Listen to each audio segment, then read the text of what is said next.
All right, here we go. I'm going to try. All right, hang on just one quick sec. Okay, here we go. I'm going to try something different here. Um, I'm working on getting my Instagram live set up through my StreamYard, but I can do the live through the phone. So I've got two little cameras, two separate cameras. I'm going to do my StreamYard live, and I have to move to this side for those of you on Instagram to show the board. And you guys can see the board, but you can't see me as much, which is probably good for you. So let's see how this is going to work. All right. And we'll see how this works. Okay, so last week we had a request on the Queen's Gambit declined. And this is a terrific Queen's Gambit. This is a terrific chess opening. We've been doing a little bit of Sicilian in the past. Oh, and that's the accepted. We don't want to do the accepted right now. We want to do the declined. So let me get coordinated here, coordinated, whatever. What I've been doing is for my Instagram audience, I have been selecting various chess traps, combinations, etc. I'm on my YouTube channel right now, live StreamYarding. If you want to watch it on YouTube instead of on Instagram, if you want to watch it on Instagram, fantastic. More power to you, more wonderful stuff. So here's the catch. Chess is, there's several people who say, oh man, it's difficult. And it can be, but in a way it's simple if you understand basic strategy. Part of the fun of studying these opening traps is to learn where not to put your chess pieces, right? As well as where to put your chess pieces. So let's say hi to everybody. Looks like we've got Borlord. Good afternoon. Afternoon for you, morning for me. The Serial King's Misadventures. Oh, thank you. Yes, excellent. Bella Glavis up. How you doing? Looks like Crisco Bike has joined us. Good morning, Crisco Bike. Wave to you too, my friend, over on Instagram. So good deal, good deal. So what we're going to do here, hey, Gordon Reed, Northern Ireland. Yes. Hey, it's St. Patrick's Day this weekend, I'm telling you. So we're going to celebrate it, definitely. I've got some really stupid, dumb dad jokes on my YouTube shorts for you if you're interested.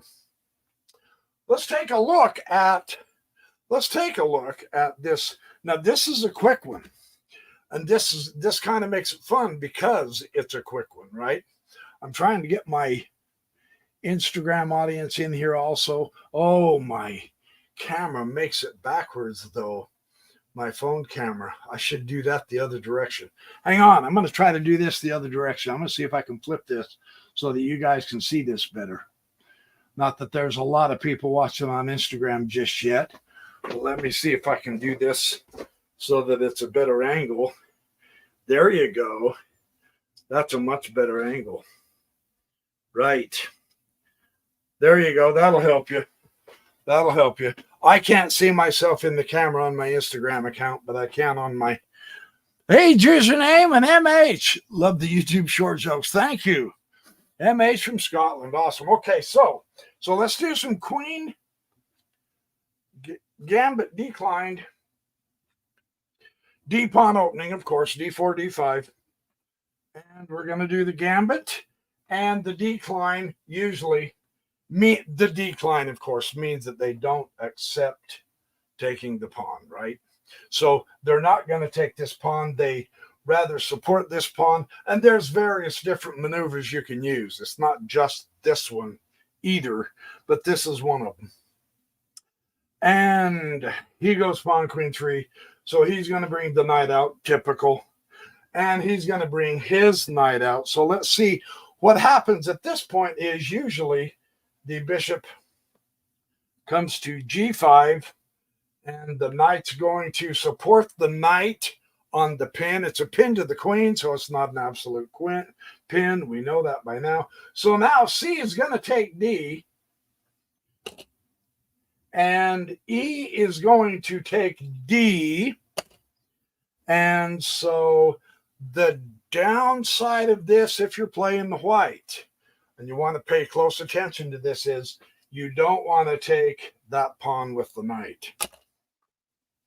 The knight is going to take the knight. Observe this, and you go, hey, wait, hold it. Wasn't that a pin on the queen? Did he forget about his queen? That's the question. The answer is no. This is a really cool trap. So, and you say, yeah, well, yes, he did, because he took the queen with the bishop. Yes, he took the queen with his bishop. But now, bishop, knight, 5, check to the king. And the queen is the only piece that can block that from a checkmate. And so the bishop takes the queen check, and the king takes the bishop. Now watch this. This is good. This is really, really kind of interesting. Is now the king takes the bishop. And the point is, black is up a piece because of the way he did that. You notice how he started that combination with the knight taking the knight. That was where he got a piece up. 1, 2, 3, 4, 5, and 1, 2, 3, 4. And the other interesting thing about this particular setup is the development of black is really much better. Nothing on the king side is developed, and he's not going to get castled. Neither king is really totally excellent, but black's looks a little bit safer. White's is a little more exposed. It's going to take a few moves to get the king coverage. So that's a fun little trap there that I wanted to share with you. In the Queen Gambit declined Instagram, folks, I'm not ignoring you. I just can't see your comments. I'll add to the discussion a little bit later. After I see the video itself, I can see my live audience on the YouTube, but I can't see it on the Instagram. So I'm not trying to ignore you, I promise. But we're just giving you some fun Saturday morning chess ideas. Hey, I want to do a shout out. To Coach Andrus on YouTube. He's a chess coach. And every Saturday night, it seems to me like he's doing a live. And I've been watching them. And he's pretty good. He's energetic. He's kind of, gung-ho like I am. Isn't afraid to talk like he's supposed to and all that. He doesn't worry about what people think of him. He's having fun with chess, right? Well, thanks to him, just this morning I had a breakthrough on my tactics. I've been on Chess Tempo, and that's just beating the snot out of me. I'm on Lichess Tactics, and that's just beating the snot out of me. But I crossed 1,800 this morning. And it's directly, no jokes. So this is my shout out to Coach Andrus. I love you, man. You're awesome, brother. You are really a good man.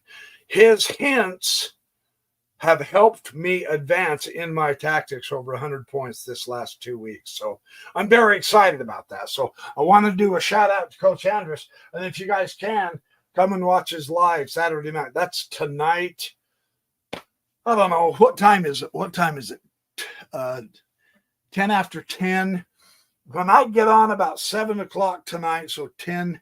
So in 9 hours from now, because I think he's across the ocean. I don't think he's in the United States. I'm not quite sure where he's at, but anyway.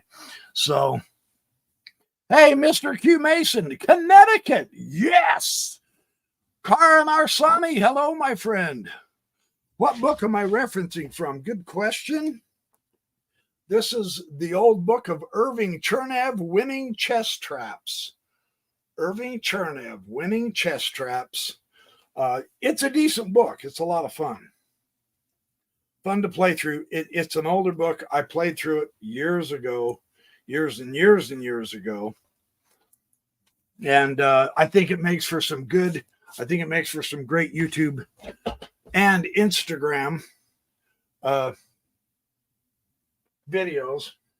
So here we go. Hang on just one quick sec.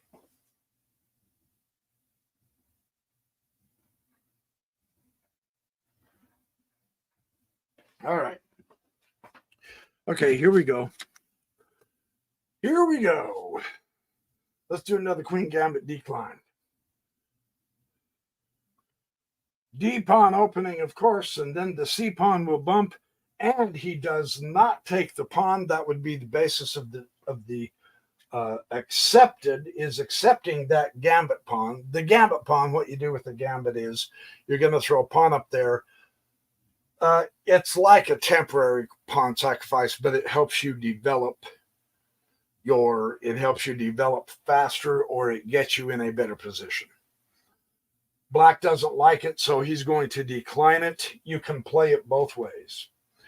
Knight, queen, bishop 3, knight, king, bishop 3. Now, the reason why these knight moves, of course, is because the knight's going to hit the pawn and the knight's going to protect the pawn. Even though the knight's protecting the pawn, this is kind of like the Nimzovich idea, Aaron Nimzovich, overprotect a key point.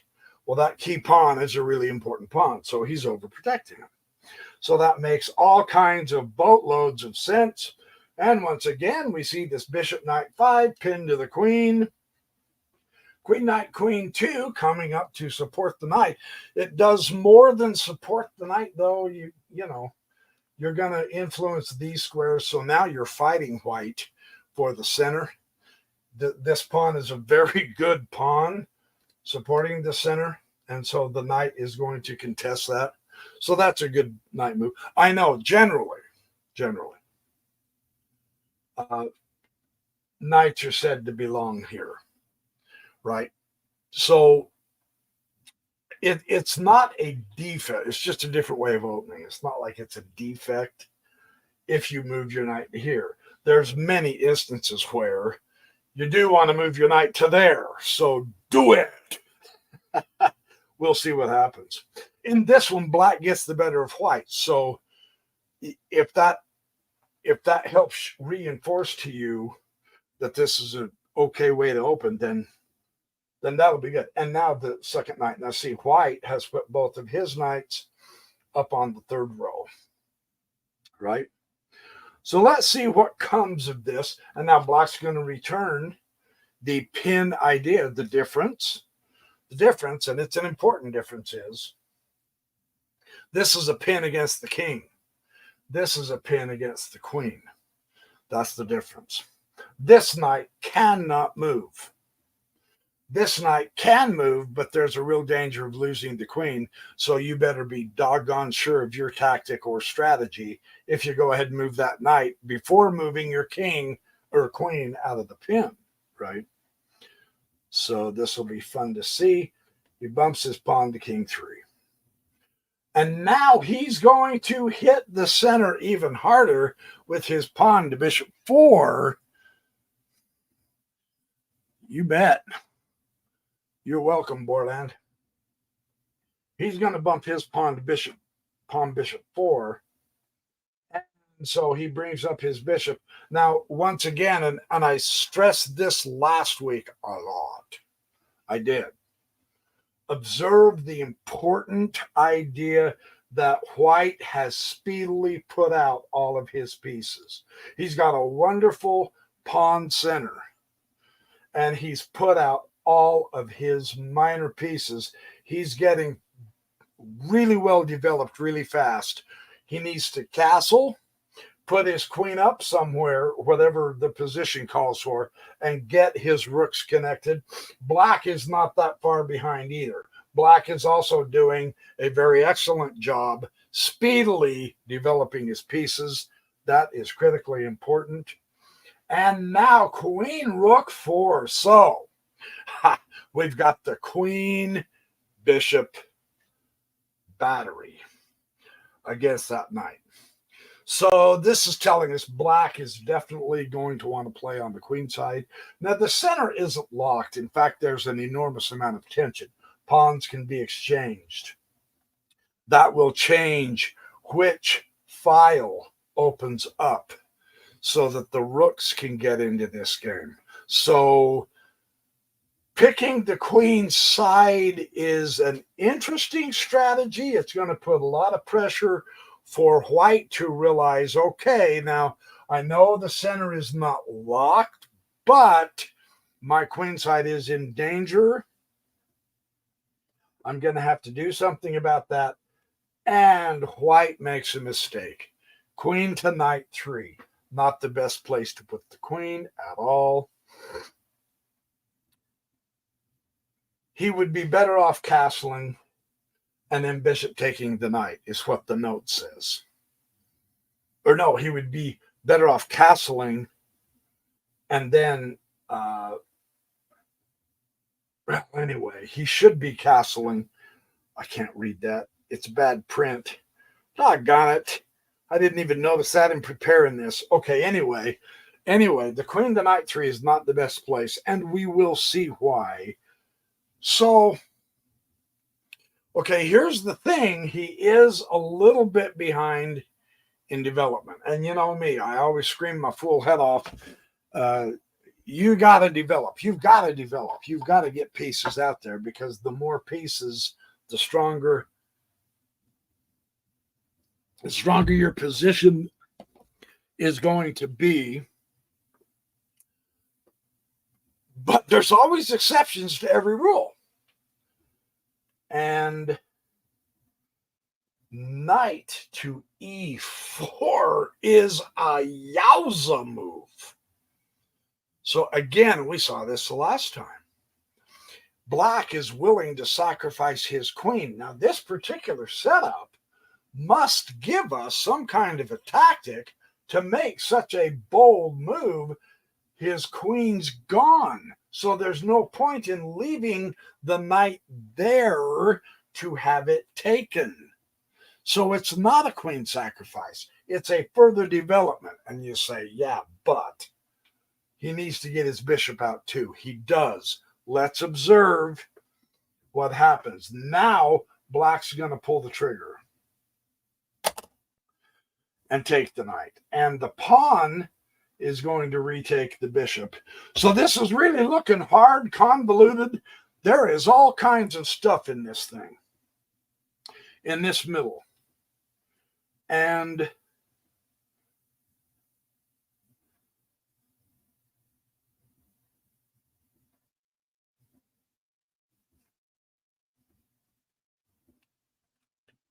pawn hits the bishop.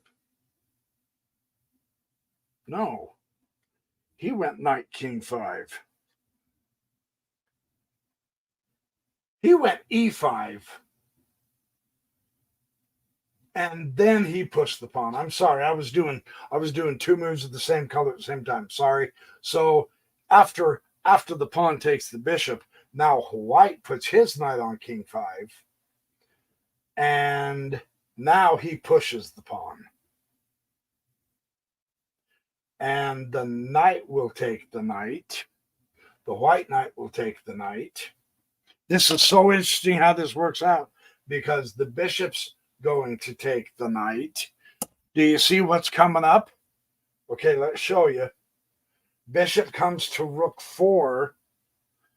And now bishop comes to rook 5. So during all the amazing stuff happening in the center, black finds a way to capture the white queen. Now that's astonishing. That is really fun. It says black wins the queen, but I'm trying to figure out how. I don't see it. Did I mess up? I might have messed up. Oh, heck. That's typical, isn't it?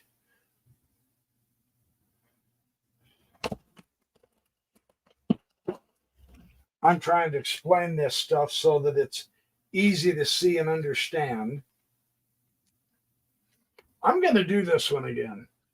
What the heck? We're live. You guys get to have fun in the chat and in the audience anyway. Hang on. I'm going to redo that one. I did not see that wins the queen. And Chernev has never... That's my mistake, not Chernev. Let's go through this one more time. Here we go. I'll do it quick. Pawn's up, Pawn, queen, bishop 4. Pawn, king 3, so he declines. Knight to queen b3, absolutely. Knight to king bishop 3, absolutely. Bishop knight 5, putting the pin on the queen, so it's not an absolute pin. Queen knight queen 2, knight bishop 3. Bishop to knight 5 here, putting the pin to that knight. That is an absolute pin to the king. Pawn comes to king 3. Pawn comes to bishop 4, really putting pressure on the center. Bishop comes to d3. Queen will come to a5, putting the real kibosh on this guy, and the queen blows it with knight 3. Knight comes to king 5. Bishop takes the knight. There's where I messed up. I think that's the white bishop takes the knight. I did the black bishop takes the knight. Sorry. The white bishop takes the knight. I'm glad I'm redoing this one. Pawn takes the bishop. White knight to king 5. This makes better sense now. This makes better sense. Pawn bishop 3. Of course, he's going to do the pawn fork. Absolutely. That makes sense. And that's why the knight took the knight. And the bishop takes the knight. The bishop goes to rook 4, and this bishop comes to rook 5. There we go. That's better. Boy, sometimes, I get gabbing 200 miles an hour and I can't play the play. I don't play the position right. So he got his queen. Now that queen is taken. Yeah, now it's toast. That makes eminent more sense. See, this is the hazards of doing it live as opposed to recording it, because if I was recording it, I could have just eliminated that. But here you see my human fallible side. Woohoo! And boy, am I fallible. Anyway, all right. There is the backyard professor muff of the day. Yeah, baby. Now let's learn some more chess. That was fun, though, because the queenside attack on that black side was really tough. That's a good setup, I'm just saying. Good stuff, good stuff. All right, so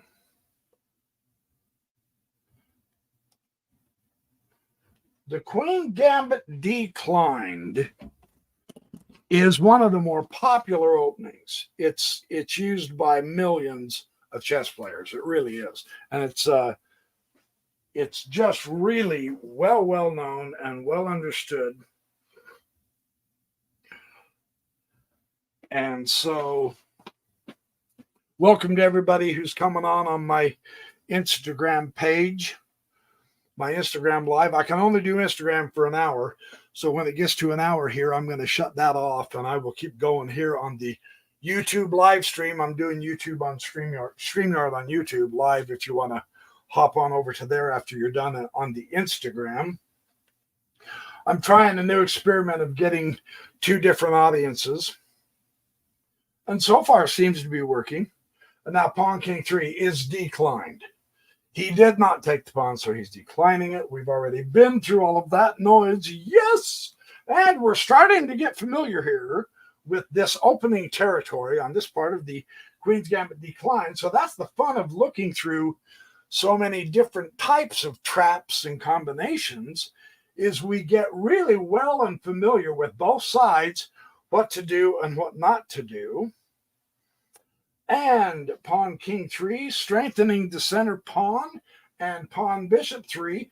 So this triangle here, this is strong.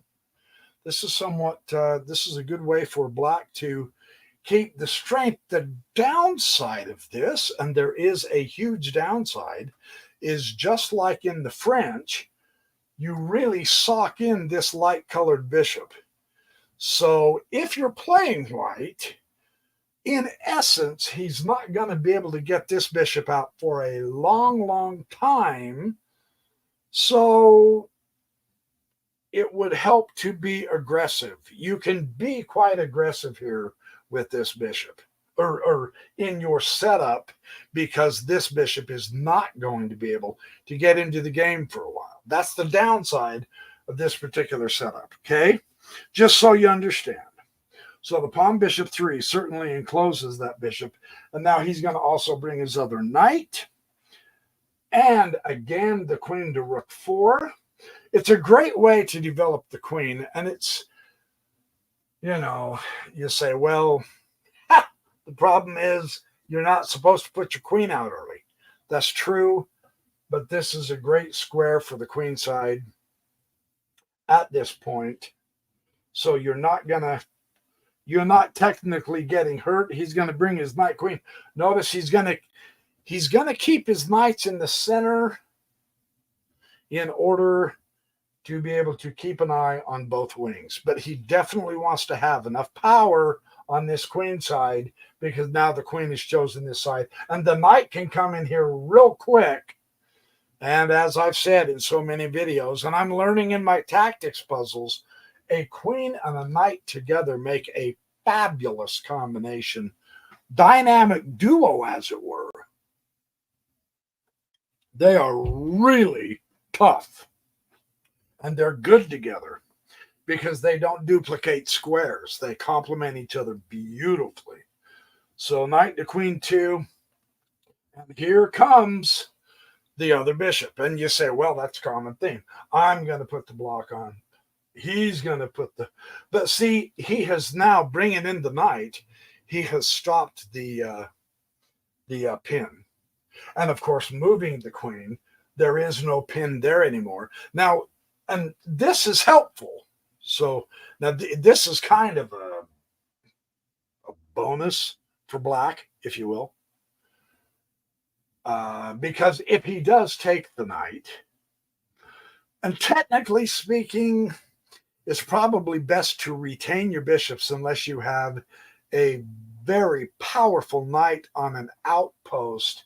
If this knight was here on an outpost in white's territory, that would be a knight worth exchanging with a bishop.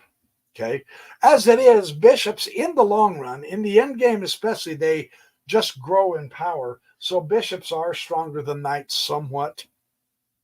And I know Jeremy Silman doesn't. He says, don't buy into that. I get that, because technically he's right too. It does depend on the position.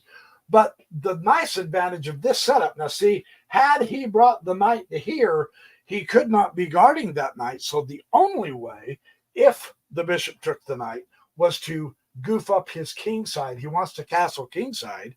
It would goof up his pawn structure. And that could be serious in an endgame. The advantage of bringing the knight to the d7 is it supports that, so it keeps that pawn chain intact. That's an important consideration in the Queen Gambit Declined. I know I'm elaborating on it, but it's all good. Because you want to learn. I mean, chess is full of thousands of nuances already that'll take us years to memorize and years to practice with, right? So, but that's just a kind of a cool little idea to keep in mind. And now black is going to do the same thing. He's going to say, well, I can attack also. I can put pressure on your queen side just like you're trying to put pressure on my king side. And that's the way you want to play chess. Pressure your opponent without question. So that would be. Oh, thank you, Boarlord. Yes, hit the like button. It helps my algorithm if you guys would. All righty. And now queen b2. Queen to bishop 2, I should say. Technically, in algebraic, it's queen to c2. Notice, remember the last time the queen came up to b3, and that wasn't good. This time, the queen is to c2. Let's see what happens. Let's see if this is any better of a move than the last game, right? Now, see, so black does want a castle. So to keep his king safe, we can see the effect of having the knight on d7 now as opposed to out here on c6. So that's good. So, and now white blunders with the bishop queen 3. What is he thinking? We don't know. We'll find out. Pawn will take the pawn.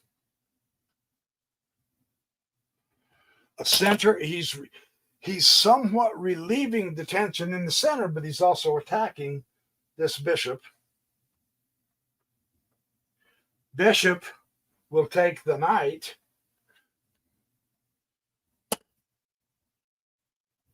Bishop, pawn takes the bishop. Notice which bishop he took. This is fascinating. He took this one, hitting the queen. He's ignoring that one at this point. He's not going to take that one with the pawn or the knight. Now, this is really interesting. So the queen is going to end up taking the pawn. And now, lo and behold, the knight takes the bishop. Whoops. And I dropped the bishop on his head. Woohoo! Sorry, kid. Didn't mean to hurt your sacred mitre on your head. But look, 1, 2, 3, 4, 5, 6. 1, 2, 3, 4, 5. Black has won a piece. Black is a piece up in that exchange. So that's kind of a good one to see. Okay. Let's do another one. And the other thing you'll notice with so many of these Queen Gambit decline. Oh, thank you, Brian J. That's very nice. Any chances for more early hypermodern games, or are those games and moves not as significant? Puns intended. Yeah, right.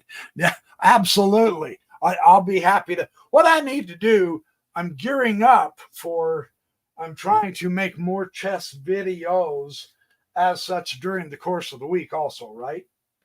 And so I want to do more of the hypermodern games. They're fun too. Yeah, I'll be happy to do those. I was just reading last night. I was going to do a video last night. And I was reading. In fact, I've got the book right here. Garry Kasparov, My Great Predecessors. Absolutely sensational series of books. The thing I love about this, and this particular one is with Steinitz, Emanuel Lasker, Jose Raul Capablanca, and Alexander Alekhine. Four of the truly magnificent chess players, right? Well, I got so in, but the thing I love that Kasparov does is he tells the interactions. He tells about the interactions between the players. He talks about their travels and some of the problems they had in traveling to get to chess tournaments and some of the issues they had because the Second World War broke out during Capablanca and Alekhine. Well, he was talking about one of the great neglected chess grandmasters is Akiba Rubinstein, the Pole. He was sensational, and his influence on chess is still involved today with so many chess openings. And I thought that is so fantastically interesting that I ended up reading more than making a video. So here I am live confessing my sin that I did not get the video made last night, but I got some great reading done about Capablanca, their psychology with Alekhine, with Rubinstein. Now, Rubinstein was good enough. True, it was, what was it, 1909 through 1914. Can't remember the name of all the tournaments that they were playing in, but in that era, and yes, Alekhine was young. He was in his 20s, but Rubinstein was just manhandling Capablanca, Alekhine, Nimzovich, Bernstein. It was just phenomenal to read about him. But I've got some terrific games of Akiba Rubinstein, some of his sparkling gems and sacrifices, and some of his strategy and tactics. I'll do some videos on that. Now, technically, that's not hyper modern, but it's at the beginning of the hyper modern, so there is that. So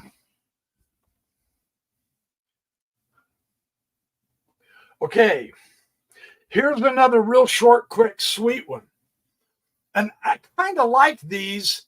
They're like a miniature, a chess miniature. These are chess miniatures in a way. So here's a great opening trap that happens within 9 moves. So this will be interesting if I can play it right. Let's make sure I play it right, Carrie. Pawn, queen, bishop 4, pawn, king 3, the decline, and now the knight, queen, bishop 3, and the knight, king, bishop 3, and the bishop, knight 5, and the queen, knight, queen 2.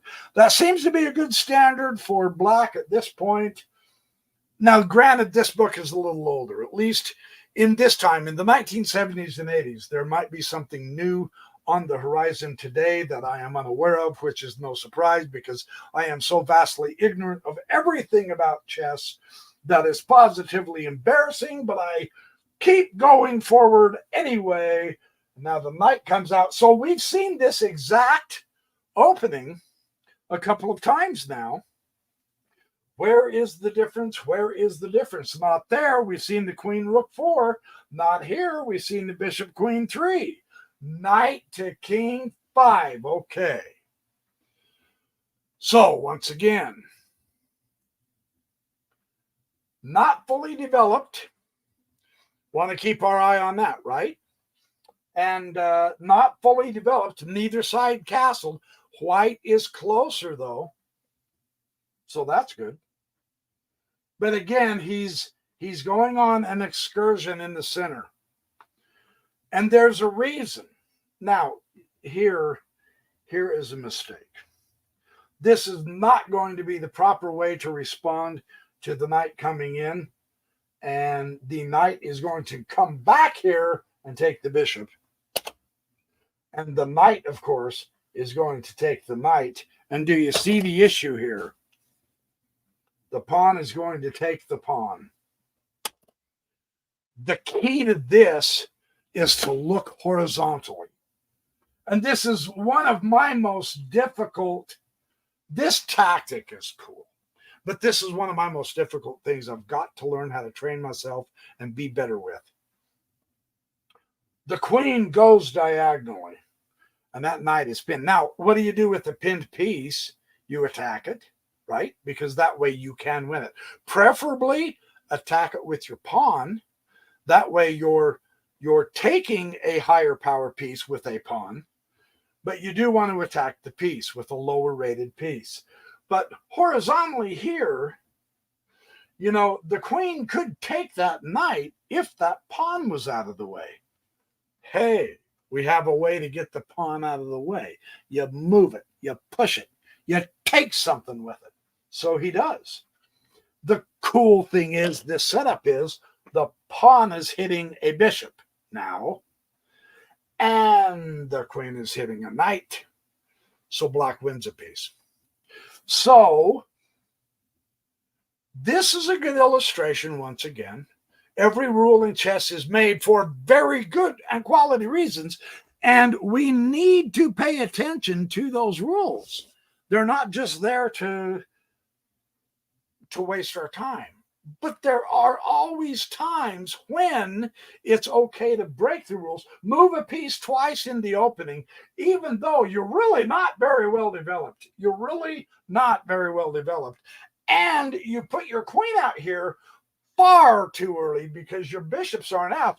And yet, with this tactic, you win a piece. And that means good things for you. So, hey, maybe the idea is just stay flexible, right? In knowing what the rules are, knowing when to apply them, and how to apply them. Yeah, that good Belaglavi. That's a terrific double attack. That's a terrific double attack. So now white has to make a choice. Do I want to live without my knight, or do I want to live without my bishop? Most people, my suspicion, I'm just going to say this out loud, I'm guessing, but my suspicion is most people would not want to lose the bishop. But that puts the queen over here, and observe again the weak G2 pawn. And this is the side that that you want to castle on. Well, I mean, the way to solve that, of course, is to castle. But now you have to be very, very careful because you've got the queen on the king side, the castled king side. No, it's not attacking it yet. I get that. It's not. It's not spooky yet. I'll put it that way. But if he starts bringing his bishops up, and he starts pushing his pawns and getting his pieces out so that he's got diagonals coming in and attacks and knights coming in, then you want to, what you're going to be doing, if this is what black would do, you're going to want to be running up this queen side just as fast as you know how, unless you have a good defense. But observe the board. You have 1, 2, 3 pieces over here. So, you don't want to get browbeaten into playing reaction chess, responding to every move your opponent plays either. Otherwise, you're going to lose that way. So it can get tricky really quick is what I'm saying. So, all righty. Let's do another one. Looks like I've been going. I'm trying to keep track of my Instagram. Okay, 41 minutes. Thank you for the audience on Instagram. It's good to see all of you. I'm glad you're here. And, okay, we're doing good. We're doing good. I'm going to have to shut the Instagram off here in about 15 minutes. I'll probably cut it short. I'm not trying to goof you guys up, but this is the first time I've recorded, and I'm using my phone. I know there's a way to do it with the StreamYard also, and I'm trying to figure that out. I just didn't take the time to do that. I will do that, and then that way I don't have to do 2 separate cameras.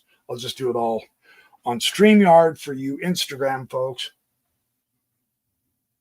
It's all good.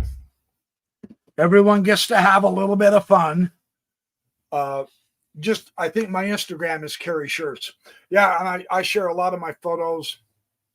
And I'm writing a fantasy novel. I'm taking forever on it. I apologize to those who were looking forward to it coming out, but I'm sharing some of my artwork. I'm going to illustrate this book, and I am using the artificial intelligence artwork as well as combining it with my own to make spectacular illustrations. The trouble is, it's going to cost me $2 million to print. So I think I'm going to do it as an ebook. Publish it myself because color prints are forbidden in price, but it has to be color because that gives you so much more info. So I may even just put it out on Instagram. Who knows, but we'll see. So, okay, let's do one more Queen Gambit declined here and see. We're getting used to the opening. We're getting used to how they decline it. We're getting used to the tactics, some of the positional ideas that are really important, the order of development of pieces. Again, and this opening violates that, and it's all good. See, the perceived or the received wisdom is you always want to put your knights out before your bishops. Well, I mean, every game so far that we've seen on the Queen Gambit decline, they've been putting the bishop out before the knights are out. So that's what I mean. There's exceptions to everything, right? So don't let that freak you out, is all I'm telling you. Going to strengthen the center. Good stuff here. Pawn bishop 3, going to strengthen the center. Again, this wedge, it is a wonderful wedge to help prevent, coming crashing through the center. But the downside is it really locks in that light squared bishop of blacks. So if you're white, don't start opening up the center if you can at all help it, because in essence, you're playing with your opponent having a piece not being in the game. That means you're already winning in some respects if you can hurry and speedily develop and get an attack going. If you just mamby-pamby around and say, oh, you know what? This pawn here wants to go for a walk. And, hey, guess what? This pawn here wants to go for a walk. If you're going to do it that way, you're going to get clobbered, right? You've got an advantage automatically built into this opening as white. Utilize it. So that means quick development and find targets. Let's see if white can do that. Queen 2, pawn king 3, pawn bishop 3, knight bishop 3. Okay, so the knights are out. Again, the speedy development. And this is so important. And again, queen rook 4. Against the principles of speedy development, but it's a great way to build up a queenside attack in the queen gambit declined. So, and now the knight will come back to queen 2, and bishop's going to come out to knight 5. You're going to see this a lot as white. Now, and you ask, all right, yeah, but look, really, now that the knight has come back, is there much oomph to pinning the knight to the king? Because that's not a pin. So what's the point of this? 1, it develops a piece. 2, it puts pressure on the queen's side, and that's the side you're going to go to, apparently. So it's all good. Let's see what happens. Queen to c2, black will castle. He's safe for the moment. Bishop to king 2. Now white looks like he's getting ready to castle, which is going to be very, very important. And now, here we go. Let's put pressure on the center. But the other thing is, you need to understand. Oh, no. Sorry. Wrong side. Bishop came to king 2. Put pressure on the center, but expand. Give yourself space to move better. So that accomplishes two things. Which is really cool. Let's see what happens. D will take E, hitting the knight. So this is one of the built-in values of the way black declines the queen gambit, is because it gives his knight a wonderful central outpost. All of that territory is being influenced by this knight right now, right? And of course, now the queen knight, if I remember right, hold on, I hate this nomenclature for this reason. Knight to queen 2, and that was the queen knight. So the king knight, hold on. King 2. This knight takes this knight. The knight will take the knight, and without question. Without question. When your knight outpost of your opponent is that strong, really, even if you have to take it with the bishop, you need to take it with the bishop in some circumstances. I'm not saying always, but you can't let that kind of power, you can't do that without really damaging your position. And the reason why, of course, is because the knight is making it so that you can't go to so many squares in your own home territory. And so that's why you want to exchange that knight, if at all possible. Now white will get castled. Okay, now you can notice, first he exchanged that knight. Then he castled. Okay, and the bishop will now take the knight, and the pawn will take the bishop. This leaves the queen on the queen side, right? And the knight will take the pawn. And the queen will take the pawn, hitting central materials here, and support the queen. No, the queen took the pawn. Bishop 3, support the knight, hit the bishop, because now you're starting to get stuff like this. And bishop came back to bishop 4, so there's pressure on the knight, but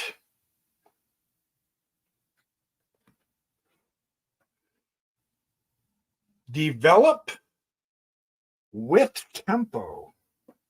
Bishop, bishop 4. Now, this is good. Hit the queen. So the queen scoots over, and now, kablam, you just won the queen. With the rook going to the open file. That is fabulous. Queen stuck in the center. That's kind of one of the things that the tactics puzzles have been showing me, at least on the level that I'm playing them. Not really a high level. More or less just normal tactics. None of the really super hard ones. I can't get those just yet. But I'm improving gently.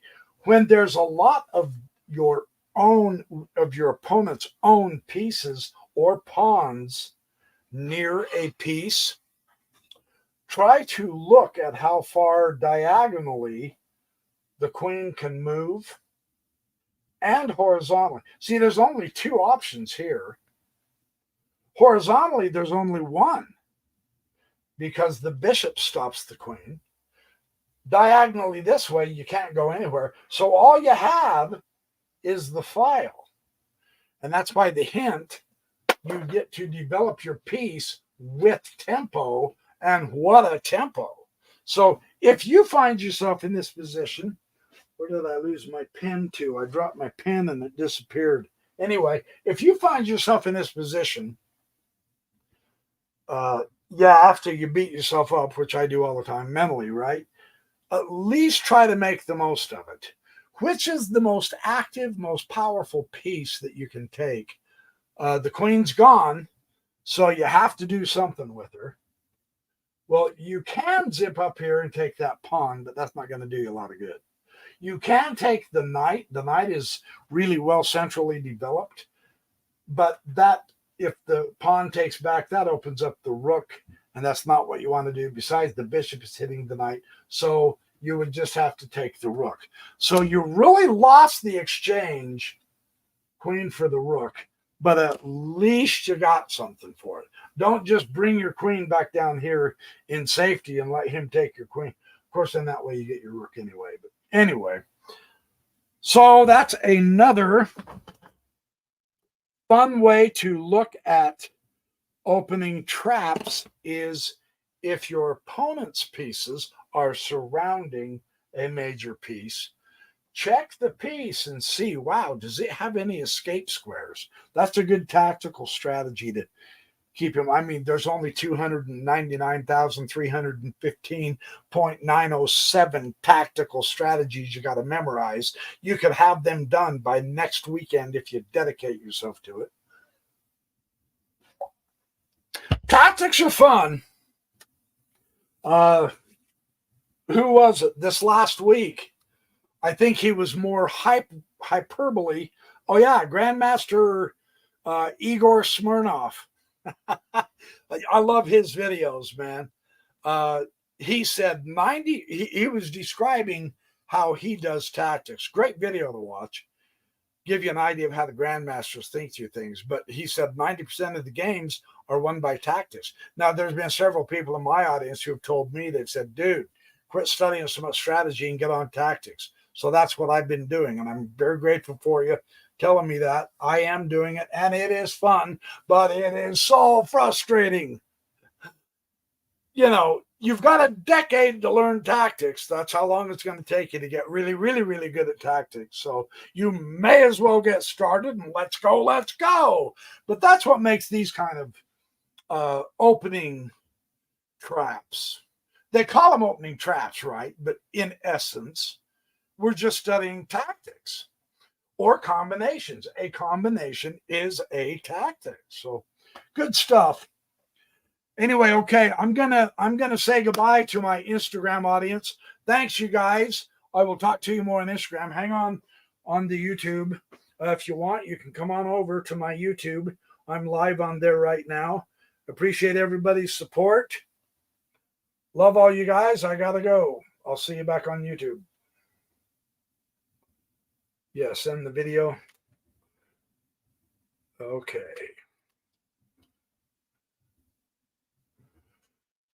Okay, so on Instagram, they call that a reel, Reel. So I made about a 55-minute reel for Instagram. Woohoo!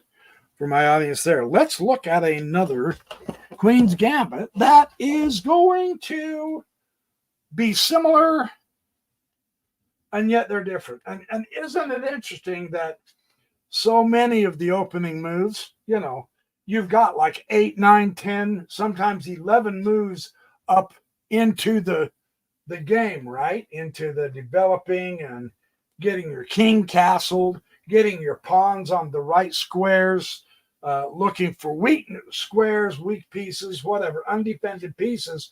So many of these openings are the same exact opening for the first 8 to 12 moves. So if you learn the principal opening moves and understand the idea of what they're looking for, some openings target a specific square. Some openings target a specific combination use of two pieces, on and on and on. But if you learn the basics, then you can begin playing the opening and experimenting with it yourself. That's what makes chess so much fun.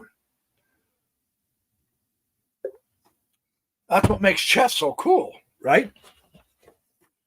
So let's take another look. Okay, now this is going to be now this is good. Finally, we have a Queen's Gambit decline where white gets the upper edge. So let's take a look at this one and see what it is all about. This will be fun because it just seems like every time we play one of these, black gets the idea or gets the benefit. So you get the impression that if black plays the decline, I've got to really, really be careful. That's good if that's what you're getting out of this video, out of this live session. You really do have to be careful with white. You really do have to be careful with black. You got to play good chess is what the essence is. Again, same thing we have seen all day long so far with the bishop to knight 5 and with the queen knight to queen 2 and with this e3 bump and with this c6 bump supporting the centers, and now with the next knight out and with the queen to rook 4 and with the knight coming again and again. It's you're not fully developed, but you're moving the piece twice in the opening. What gives? How come you're breaking that rule? Now, we've seen this several times, but the point is, in a way, you can kind of read your opponent's mind, by the moves he's making. Well, when you commit a queen to the rook file so early on, he's going to attack on that side. And the fact is, the way he's opened his bishop, he's declined the gambit. And what that does, unfortunately, the declining of the gambit kind of acts like the French defense and it locks in the light squared bishop. So, don't be surprised if he wants to use his dark squared bishop. That makes a lot of sense. And so here it comes. So, this idea is not a waste of time just because he's not fully developed. He needs to make sure he has enough oomph, enough mojo to take care of his queen side as well. And the cool thing is, this isn't a waste of time because he's just kind of keeping his eye on both wings, right? Because he sees this wing is going to get more pressure than this wing. Really seriously, that's all we have seen for the last hour. This wing has always gotten the most pressure as opposed to that wing, right? Okay, so that's why this is a good move. And remember, he's moved his queen, so this is not a pin anymore. So he can use this knight, and he's he's always going to come to the e5 or e4. I mean, sorry, e4. There's not a lot of point to that. You just lose the knight, right? And yeah, he's putting it on the rim. That's not the point. Sometimes you put the knight on the rim in order to get to a different square that you need. Of course, that's not what he would do here in this instance, but I'm just saying sometimes they bounce over and bounce back to get to a more effective square. But in this setup, realistically, and that's one of the things of practicing the openings over and over and over again, you really know that knight's coming to here, and you really know that that knight is also hitting this knight and this knight. And these are on the diagonal with the king that the queen has taken, and you know the bishop's going to come into this. So this helps you understand the psychological moments, helps you prepare possibly new strategies, etc. Right? So the king knight will take the knight. And once again, just like last time, that knight outpost is really a good one. And so, I mean, I've seen games where they let it exist for a couple of moves, but not really. Get rid of that. It's okay. And you say, now recognize the king knight has moved 1, 2, 3 times. But it's been okay in this instance because that knight in combination, once the bishop gets here, that knight in combination with the bishop and the queen against this square is just too strong. You have to do something about it, right? And so he does. So here we are at this point. Now the knight again is pinned, so he can't respond and retake that pawn. So now it's getting a little bit more serious.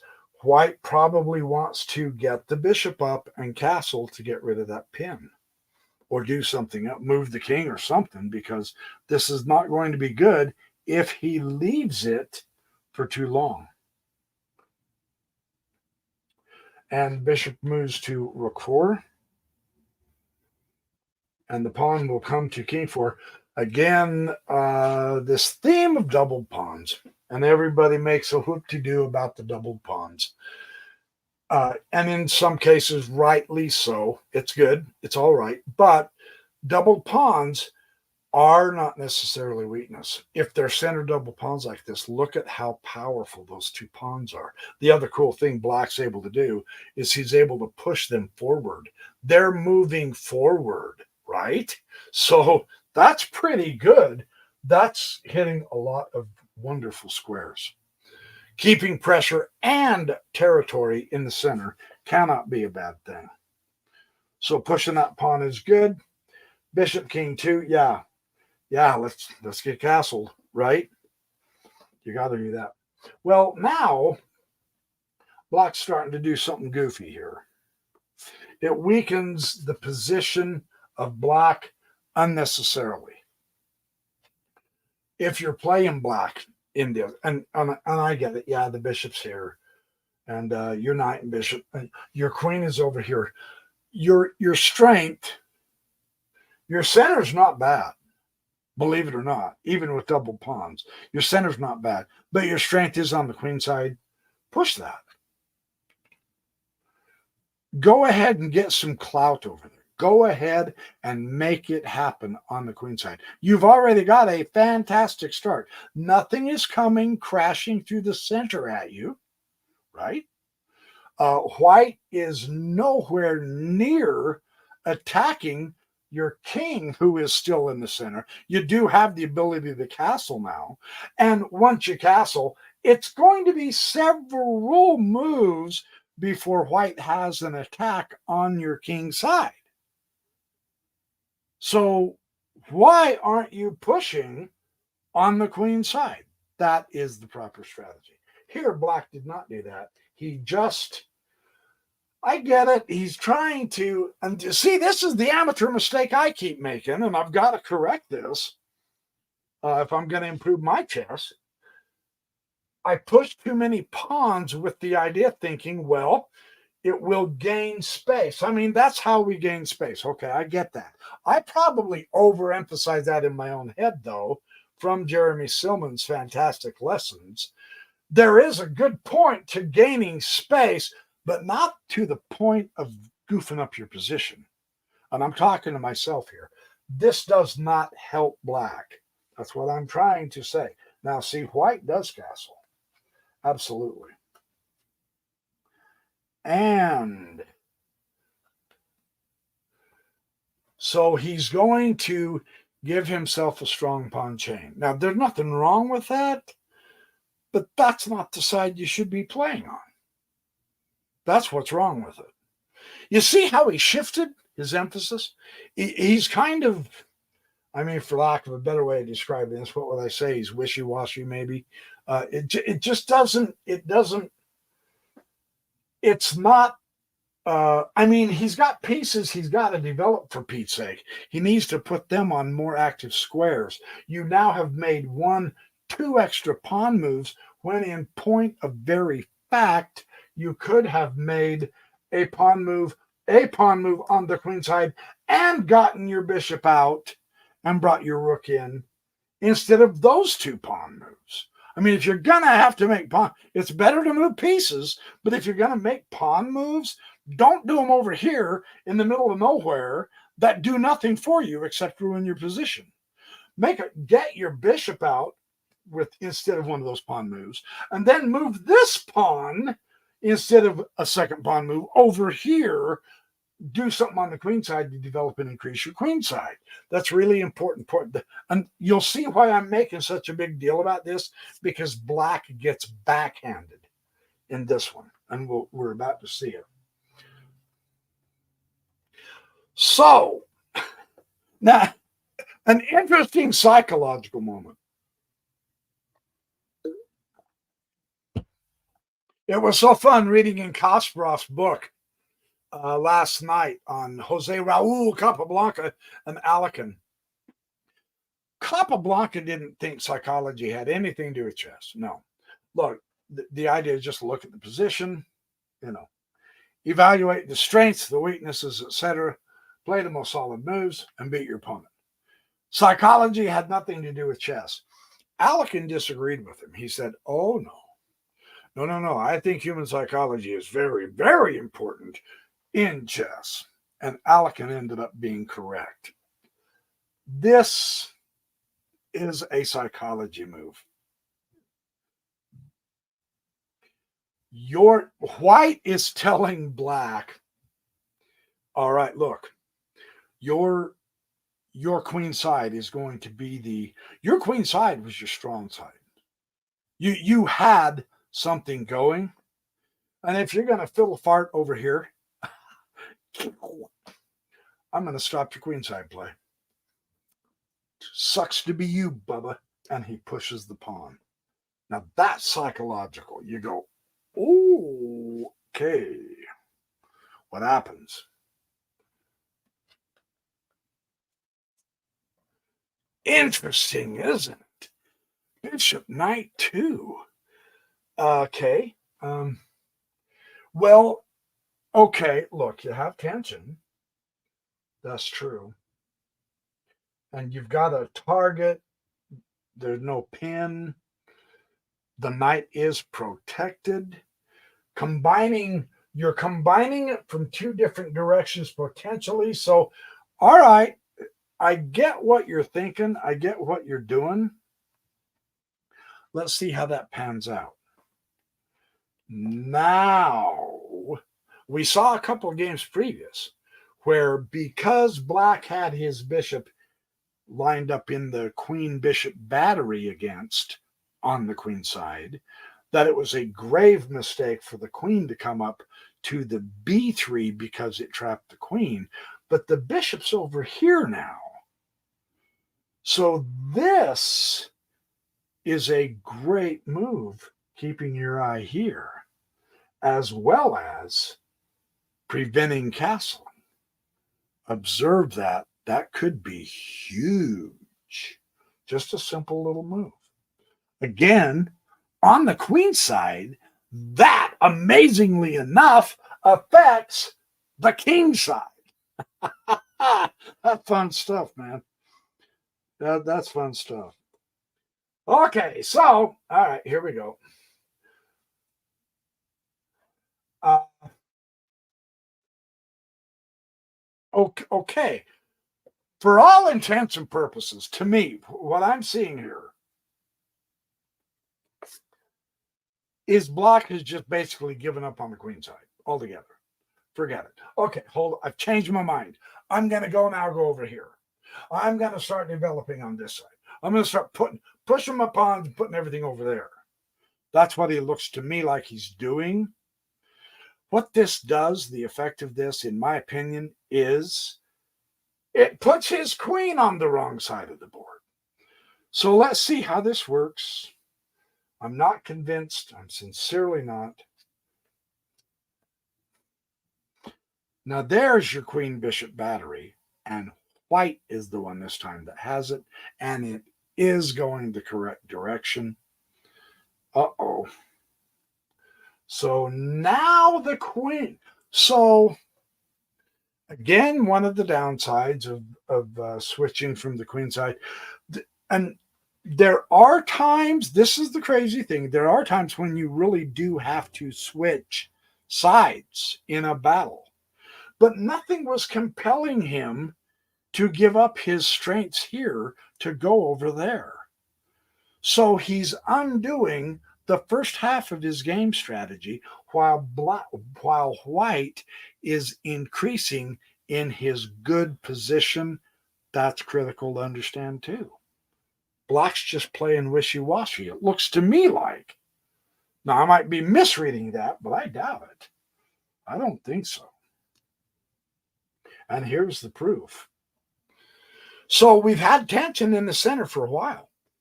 You know, a few minutes ago, I said these center pawns are not weak, and they aren't. They really aren't. They have stopped stuff from coming through the center to attack the king who has not castled, right? So, I mean, there is that. They've done their job, but there's no reason for you, now that you have your pieces set up in a real sweet battery, your knight is going to be able to hop in here very, very quickly. And the nice thing is you have a cross check with the bishop. You're set up pretty good. Now you push through the center. Now you attack in the center. Your setup is really good attacking the center. And sure enough, okay, he's trying to get rid of the bishop. Now he does, I'll give him that credit. He does recognize that the cross check, the cross shot, this battery is absolutely horrendously dangerous. But, you know, this isn't exactly weak either. So he's going to try to cut off the crisscross of the attack. Okay, I get that. I get that. All right, but I mean, you discovered this way, way, way too late, because now white even has a really terrific move. Can you see what white does next? This is really kind of instructive. So I'll let you look at that. What do you think white should do now? Because this is really kind of cool. Hey, Jolly Troll, good to see you. So what do you guys think? Karin, you got any idea? Belaglavi? What do you guys think? Belaglavi says pawn queen 6. What's the rest of you guys think?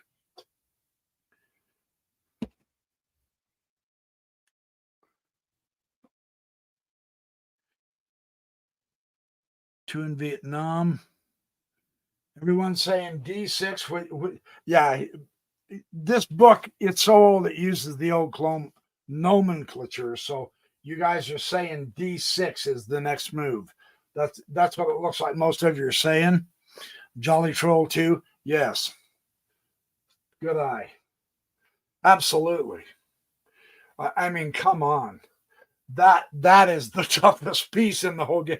Now, isn't it interesting that at one point, I believe personally, had Black taken care of that queen side, had he strengthened that, his queen would have been a monster.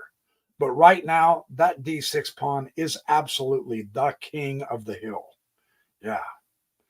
Good eye. Yeah. d6. Why not? Look, you started from here, man. Now the interesting thing is he's kept the tension, and that's what Igor Smirnov says. He says, look, to take is a mistake. In this instance, it really would be.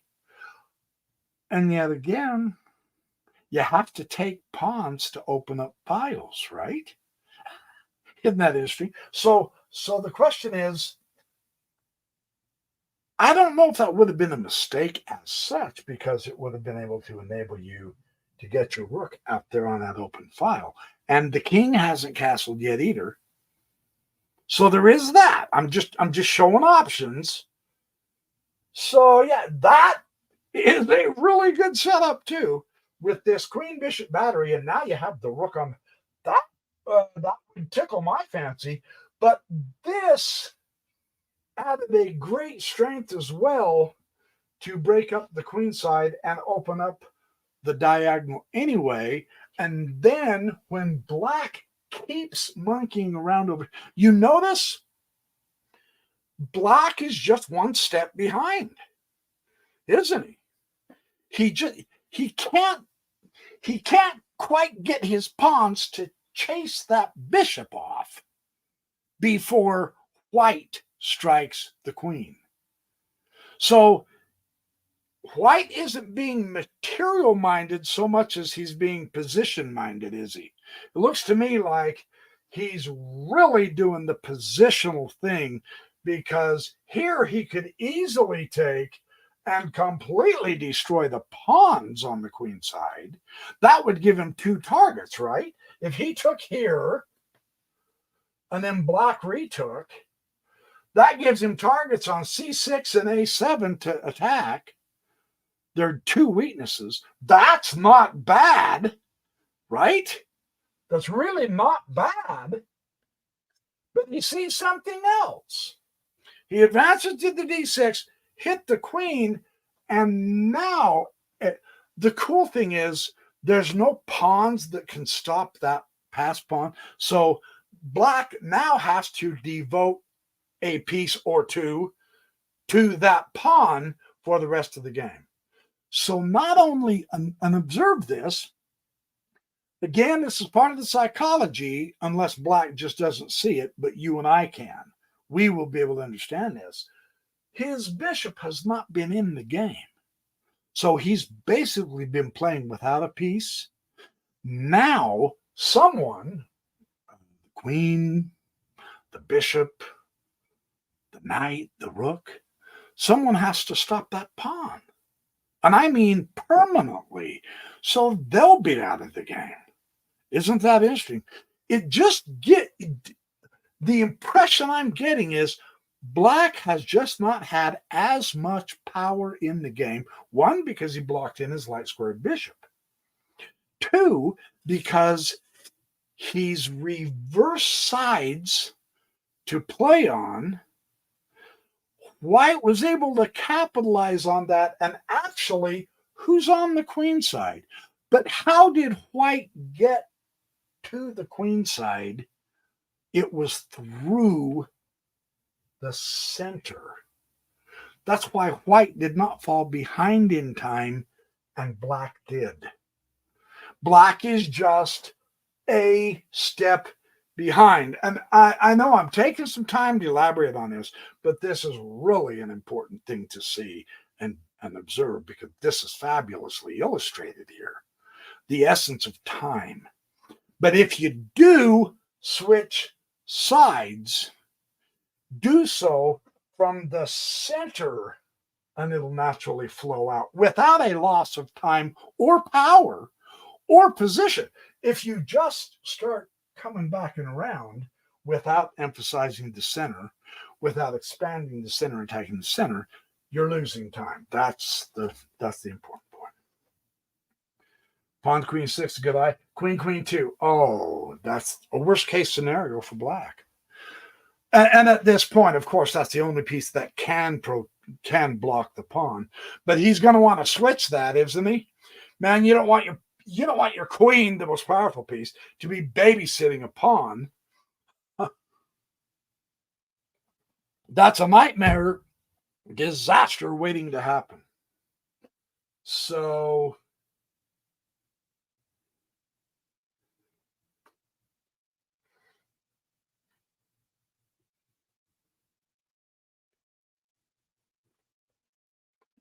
one step behind. Black is always one step behind.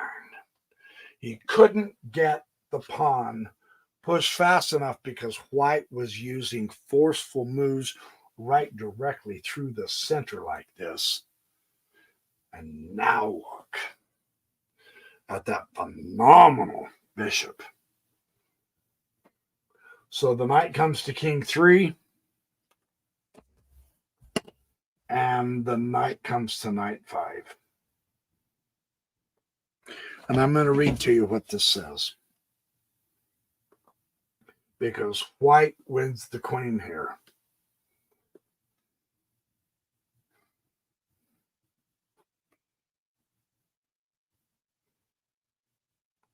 Because there's nothing stopping white from taking the knight right there. And then if queen takes the bishop, then the knight does the fork. Those sneaky knights. That's a fantastic setup, man. That is really something else. So a lot of cool stuff to see in this. A lot of really cool lessons, and yeah, knight c5, and that was why. So I'm glad I played through that. So okay, you guys, I've been about an hour and a half at this, and it's been a boatload of fun. It has just been it's a delight to share chess with you. I am going to try to, I said this last week, and I will try, and I've got a lot more of these Queen Gambit declines. Did you guys like seeing some of the Queen Gambit decline stuff, the traps and combinations? Because I've got a lot more of these that look really, really good. And it looks to me like black wins on that one. Black does better. Black has been checkmated here. White wins the queen. Black has been checked. So it looks like it goes back and forth. Both sides, white wins the exchange. White wins a rook. Black won a piece. White wins the exchange. Black has won 2 pawns. Black has been checkmated. Black wins a rook. So it goes back and forth. So this Queen Gambit declined theme, it works really well for both sides if you know what you're doing. So it's really good. It's useful to be aware of some of the tactics and traps that occur in this particular opening. So I will continue next week and with my live, and who knows, I did a live earlier this week. I'm going to try to do some more videos as well, because with videos I can get, I'll tell you what I'm going to try to do. Someone earlier asked about doing some of the hyper modern games of, like Reddy and Nimzovich and Alekin and the guy Rubinstein, the guy I studied about Rubinstein. I've got to share. I'm going to put together a video where I show 3 games of Rubinstein. Really, really phenomenal games of Rubinstein against Capablanca, against Alekin, and against Nimzovich. That's some fun stuff, man. He was beating everybody at one time. He took first in a few tournaments and second in many, many tournaments too. So, it's a pleasure too for me, Jolly Troll. So anyway, I'm gonna bid you guys a great Saturday. Thanks for joining me. Don't forget to hit the like button if you would, pretty please. Appreciate all your support, donations, help, your comments, your ideas. I love having you as my audience. You're the best audience in the world as far as I'm concerned. We're small but powerful. It's all good. It's not about size. It's about skill and understanding, right? All right, you guys, be good. I'll catch up to you just as soon as I can. Keep a watch out. Hit the notification button. I'm going to be throwing more materials out at you for your enjoyment of looking and learning. Yeah, we all love to learn, right? All right, that's what we're going to do.